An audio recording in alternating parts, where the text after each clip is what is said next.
आज प्रश्न नाही, हा थेट आक्रोश आहे, हा इशारा आहे आणि तो दुर्लक्षित केला तर उद्या रक्त सांडेल.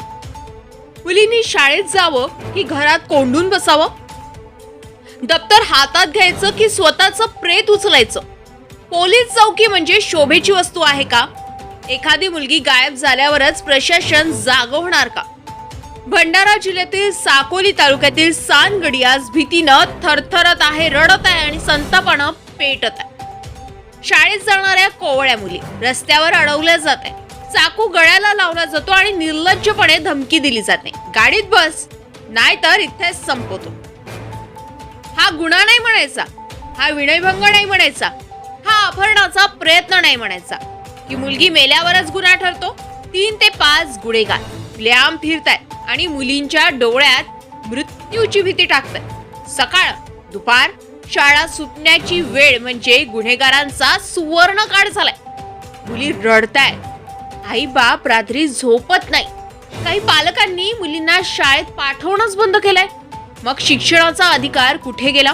मुलींचं भविष्य कोणाच्या ताब्यात आहे? आणि सगळ्यात भयानक प्रश्न, पोलीस कुठे आहे? गस्त कुठे आहे? कारवाई कुठे आहे? सानगडीत पोलीस चौकी आहे, पण तिचा उपयोग शून्य आहे का? की ती फक्त इमारत आहे आणि आत बसलेली व्यवस्था बधीर?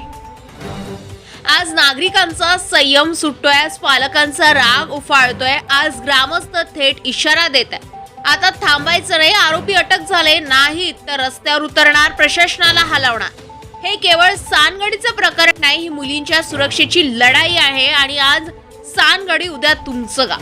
जर आज आवाज उठवला नाही तर उद्या बातमी असेल, फलाण्या मुलीचा मृतदेह आढळला. आम्ही थेट विचारतोय, प्रशासन तू कुठे आहेस? पोलीस का अपयशी?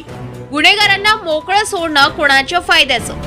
ही बातमी शेवटपर्यंत पहा, इतरांपर्यंत पोहोचवा आणि कमेंटमध्ये ठामपणे लिहा, तुम्ही शांत बसणार का? की मुलींच्या सुरक्षेसाठी आवाज उठवणार? तुमचा एक कमेंट, एक शेअर कदाचित एखाद्या मुलीचं आयुष्य वाचवू शकतो.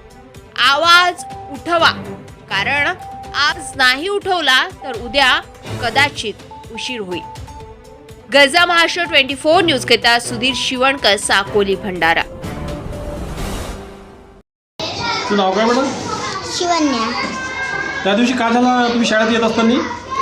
आम्ही 10 वाजता घरून निघालो शाळेत जेवासाठी. आता यांच्या घराजवळ नाही का आमचा पाय अटकला, आम्ही पडलो. ते धावत आले आणि आम्हाला चाकू दाखवल्याच्या बाजूमध्ये मग आम्ही हात टाकलो आणि धावत शाळेत आलो. काही म्हटलं का तुम्हाला त्यांनी? नाही, फक्त आम्हाला चला म्हणलं तर आम्ही नाही येऊ म्हणलो. तर इकडे काही होतं का साधन वगैरे? नाही, पाय गेल्या. नाही, काही चाकू वगैरे काही असा? हो, चाकू होता. माझ्या शाळेच्या मुलींशी काही प्रकार घडलेला आहे. 22 तारखेला त्या मुलींना काही 3 मुलींना, 2 तिसऱ्या वर्गातील मुली होत्या, 1 दुसऱ्या वर्गातील होती. त्यांना शाळेत येताना त्या मुलांनी आडवे होऊन त्यांना चाकू दाखवला आणि आमच्यासोबत हात पकडून चाला बोलले.